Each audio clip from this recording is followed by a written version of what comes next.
جب سے انسانیت بنی تو مذہب انسان کے لاکھوں سوالوں کا جواب تھا، جو جواب فلسفہ نہیں دے سکا تھا، سائنس تو خیر بعد میں آئی، جو انسان کی عقل نہیں دے سکی تھی، حواس خمسہ نہیں دے سکے تھے، مشاہدہ نہیں دے سکا تھا، قوت سماعت نہیں دے سکی تھی، اس کی اپنی فہم نہیں دے سکا تھا، جن سوالوں کا جواب، انہی سوالوں کا جواب مذہب نے دیا تھا،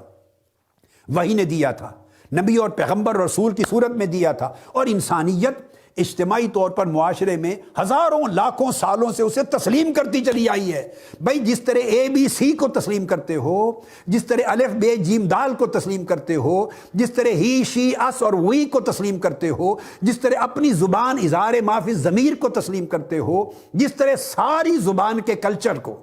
زبانوں کا کلچر، لغت کا کلچر، گرامر کا تسلیم کرتے ہو، مسلمات تک، مذہب اور دین بھی انہی بنیادی مسلمات میں سے ہے جو انسان کو انسان ہونا بتاتا ہے، جو یہ بتاتا ہے کہ انسان تو اور چیز ہے، اور یہ جو چار ٹانگوں والا جانور آ رہا ہے کتا، یہ اور چیز ہے۔ اے انسان تو اور شے ہے، اور یہ جو جانور آ رہا ہے گدھا، یہ اور شے ہے۔ تو اور چیز ہے، اور یہ جو چار ٹانگوں والا گھوڑا آ رہا ہے یہ اور چیز ہے۔ تو اور چیز ہے، اور یہ چار ٹانگوں والا سور خنزیر کچھ اور چیز ہے۔ تجھ میں اور اس میں بڑا فرق ہے، تو ایسا نہ بن جانا۔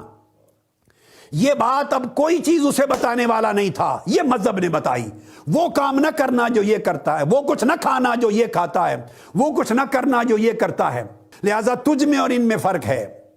تجھ میں اور نباتات میں فرق ہے، تجھ میں اور حیوانات میں فرق ہے، تجھ میں اور جمادات میں فرق ہے، تجھ میں اور ساری کائنات میں فرق ہے۔ یہ سوالات کا جواب جس شے نے دیا، جس علم نے دیا، جس ہدایت نے دیا، اس کو مذہب کہتے ہیں۔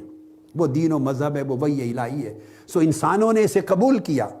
اسی طرح انسانی عقل نے جیسے زبان کو قبول کیا تھا، حروف کو قبول کیا تھا، الفاظ کو قبول کیا تھا، قواعد اور ضوابط لغت کو تسلیم کیا تھا اور کبھی چیلنج نہیں کیا، اس طرح انسانی تاریخ ہمیشہ سے اس نے مذہب کو قبول کر لیا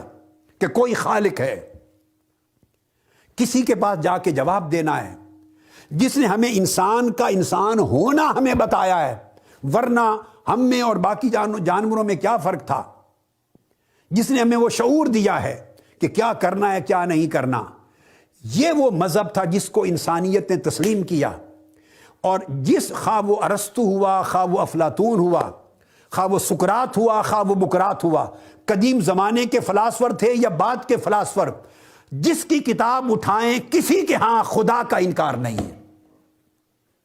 یہ لطف کی بات بتانا چاہتا ہوں، کسی کے ہاں مذہب کا انکار نہیں ہے، چونکہ انسانیت جب سے بلوغ کا سفر اس نے شروع کیا، بالغ ہونا شروع ہوئی اور عقل نے سوچنا شروع کیا، تو پہلی چیز جو ذہن میں آئی، پہلی چیز، انسان جب ہدایت کی طرف بڑھا تو اسے خدا کے وجود کی طرف کچھ شعور ملا اور مذہب کی طرف شعور ملا۔ ابراہیم علیہ السلام نے یہی دلیل دی تھی فرعون کو، کہ جب اچانک سورج طلوع ہوا تو فرعون کو سمجھانے کے لیے، تاکہ مشاہدے کے دلیل سے سمجھایا جائے، کہ اس کو بتایا جائے کیا یہ رب ہے، اتنا بڑا سورج جس نے پوری دنیا کو روشن کر دیا ہے۔ جب شام کو غروب ہوا تو کہا نہیں، جو غروب ہوتا ہے وہ خدا نہیں ہو سکتا۔ چاند ابھرا، کہا شاید یہ تو نہیں، اس کو متوجہ کرنے کے لیے غروب ہوا تو آگاہ کر دیا نہیں، جو ڈوب جائے وہ خدا نہیں ہو سکتا۔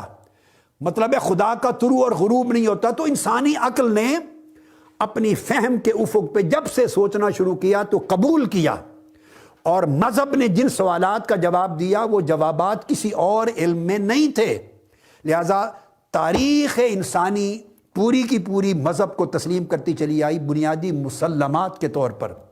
اور حیات انسانی کے اندر بنیادی تصورات کے طور پر، اور انسانی قدروں کے حوالے سے بنیادی اصولوں کے طور پر۔ لہذا عقل کو اسی طرح مذہب اور دین اور وجود باری تعالیٰ پر ایمان لانے کے آگے سرنڈر ہونا ہوگا، جس طرح عقل ہزاروں لاکھوں چیزوں کے سامنے عملاً سرنڈر ہو کر اس کے بعد اپنے دخل کو شروع کرتی ہے۔ سب سے پہلے نئی ویڈیوز کو حاصل کرنے کے لیے شیخ الاسلام ڈاکٹر محمد طاہر القادری کے آفیشیل یوٹیوب چینل کو سبسکرائب کریں اور بیل آئیکن کلک کریں۔